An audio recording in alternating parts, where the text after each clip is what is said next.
Welcome back, fellow travelers. I want to talk to you today about getting from Montreal to Toronto or vice versa, Toronto to Montreal. Which way is the best? Now, this will be helpful for those people who live in either city, but not only that, if you are traveling to Canada or this part of Canada and you don't know which way to take, this will be of some use to you.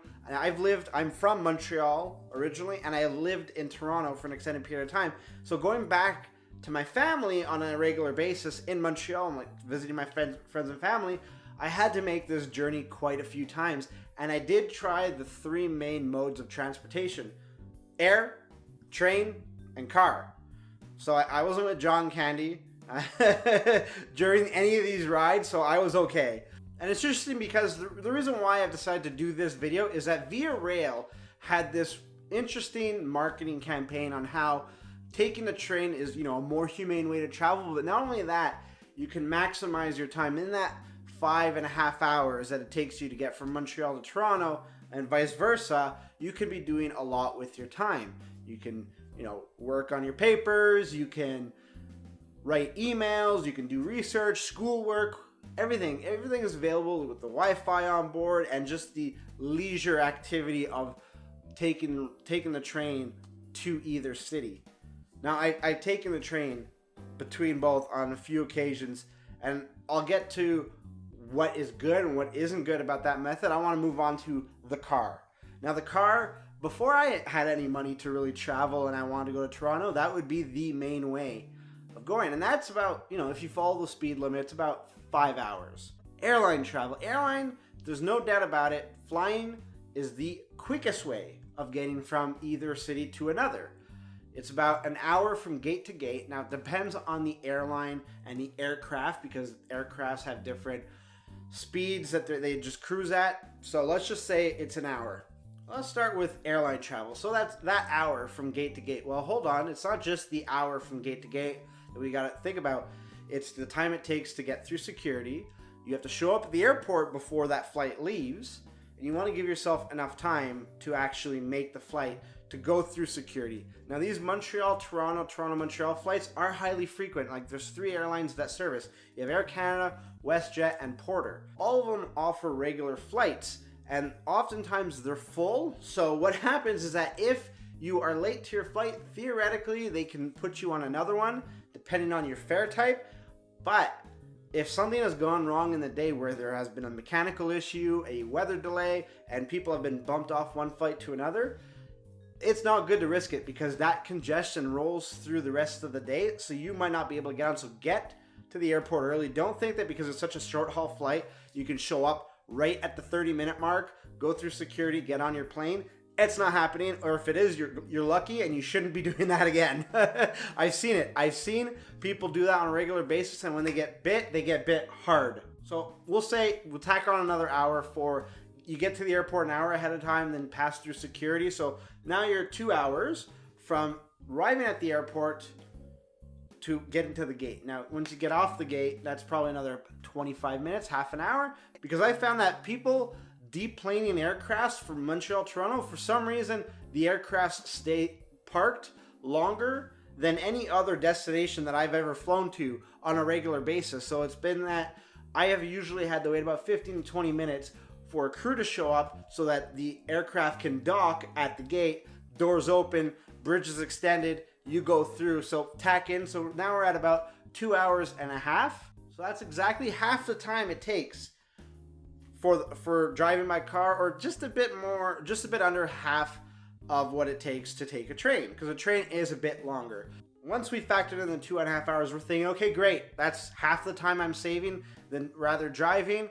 Well, hold on, we've also got to factor costs. Costs are pretty expensive. We're talking about, more often than not, a few $100s for a round trip. We're talking maybe $300-400, unless you buy a booklet, or you're a frequent flyer and you're able to get those seats and you're booking through your company, then cost doesn't really matter. But if you're traveling and this is a vacation or just simply for leisure, you got to factor in that cost. Airline travel is the higher cost. So you have to ask yourself, is your time worth X amount of dollars over the time that you're spending extra on the other modes of transportation?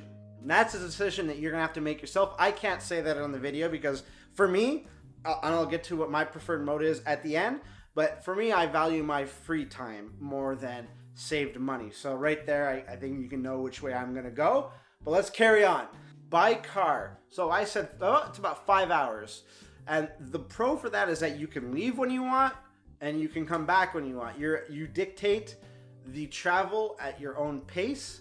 If you need to stop off, you want to grab something to eat at a McDonald's, Burger King, whatever. There's a ton of stops along the 401 and the 20.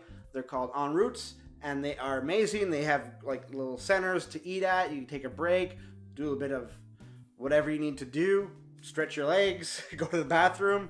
You need to factor in gas. So gas prices these days fluctuate like crazy. I don't think that's a secret to anybody. And if you're pumping in gas at $1.29, $1.30 per liter, it's going to get expensive. You're going to be spending $100 some odd on gas on the trip. And that's not factoring in any other gas you'd spend as you're driving around. But more than that, it's the wear and tear on your car. So how old is your car? Is it more susceptible to braking? What happens if your car breaks down? All of a sudden you've got to go to a local mechanic. You've got to pay for the repairs.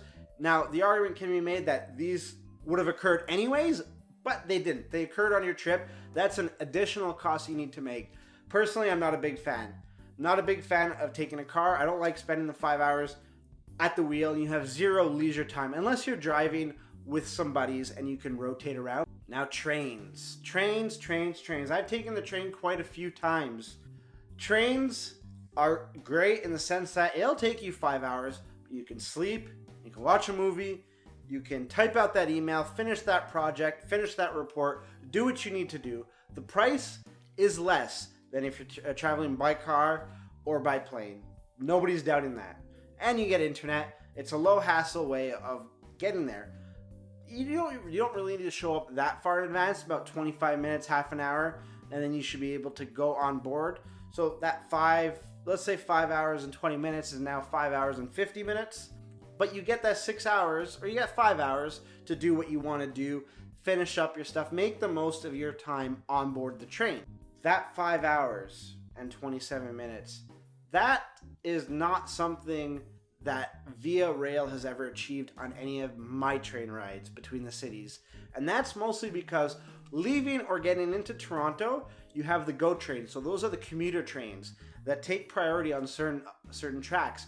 We've had to wait at times an hour to get access to go in or out of Union Station in Toronto. That made it that the trip was extended. Frustrations were mounting. The Wi-Fi is okay. The food is terrible. The food on board Via Rail is terrible. I ordered a wrap, and it was like the most soggy wrap of all time. It was disgusting. My gag reflexes were in full effect. Now, I did enjoy the seats. The seats are comfortable. Upgrading to business class provided you the opportunity to sit in some nice seats, a nice relaxed atmosphere for 6 hours. But as I get back to my previous comment when I was talking about airline travel, I would rather spend the extra money and then have the free time.